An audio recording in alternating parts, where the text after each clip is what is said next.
Olá, sejam bem-vindos a mais este vídeo aqui de criação de modelos paramétricos do Rex. Nesta aula vamos estar vendo outros componentes. Na aula anterior a gente viu como que a gente cria os furos e todo o processo de aplicar o layout. Nesta aula vamos estar vendo outros componentes, como retângulo e linhas. Então eu vou criar um modelo aqui, por exemplo, rasgo de fundo. Criei o meu modelo aqui, rasgo de fundo. Eu posso criar ele tanto retangular, caso eu queira criar ele com 7 e usar uma fresa ali de 6 milímetros para preencher ele até 7 milímetros, por exemplo. Então, posso criar aqui ó, esse quadrado. Tá? Inicialmente, eu posso colocar duas cotas nele aqui e ele ter um tamanho manual. Por exemplo, se eu criar aqui ó, uma cota aqui que eu quero ele a 0 desse lado, por exemplo, e que eu quero ele aqui a 15 milímetros do lado de baixo, ele está totalmente restringido. Neste caso, ele está num modo aqui, ó, que a largura e a altura são controladas manualmente. Quando esse cadeadinho aqui está aberto, você pode controlar manualmente o tamanho dele aqui. Vamos supor que eu queira ele com 150. Esse tipo de modelo aqui, no caso, quando ele está manual aqui para digitar, são para alguns modelos que você quer fazer um encaixe aqui, por exemplo, e ele sempre vai ter a mesma medida de comprimento e altura, não importa o tamanho da peça. Nesse caso, não faz sentido você usar aqui o modo de esticamento, que a gente chama, onde ele vai esticar conforme o tamanho da peça. Nesse caso aqui, se você fosse fazer algum encaixe, por exemplo, você pode usar ele com a largura e a altura manual, e ele vai ficar travado aqui sempre nesse canto, não importa o tamanho da sua peça.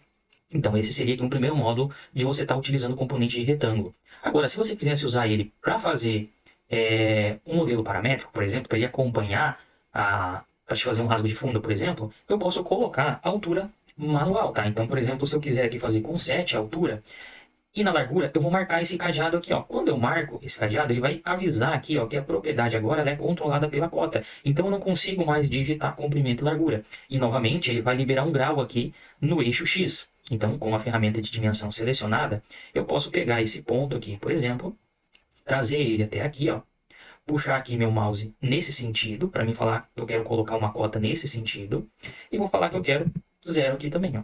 Neste momento, agora, ele travou exatamente nesses dois pontos aqui da chapa. Então, não importa o comprimento aqui do meu modelo. Se eu colocar aqui, por exemplo, 400, ó, ele vai acompanhar sempre o comprimento aqui do meu modelo. Para quando eu preciso controlar os 4 lados? Quando você quer fazer um modelo de recorte de cooktop, uma máscara de forno, por exemplo, aí sim você pode usar todos os lados. Então, vou voltar aqui, por exemplo, para 700. Vou criar aqui novamente um segundo retângulo. E vou liberar aqui, para controlar pelas cotas, todo o tamanho dele, tanto na largura como na altura.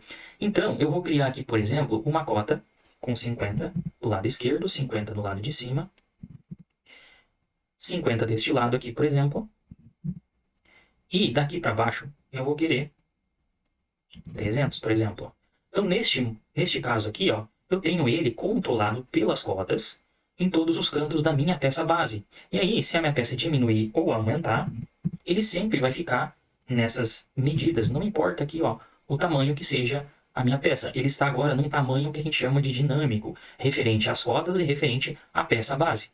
Então, se eu voltar aqui para 400 ou para 700, por exemplo, ele sempre vai acompanhar a minha peça base. Então, novamente, se a gente quiser aplicar esse modelo que a gente acabou de criar aqui, ó, posso voltar aqui no otimizador. Neste momento, eu já tenho o modelo aplicado, que foi da aula anterior. Eu posso aqui ó, simplesmente substituir por esse. Então, eu vou fazer a substituição rapidamente. E olha só, acompanhando aqui o tamanho da minha peça. Sem eu precisar estar criando isso aqui toda vez. Eu crio uma única vez esse modelo e simplesmente aplico ele nas peças. Então, este é referente ao componente retangular, como que a gente utiliza ele.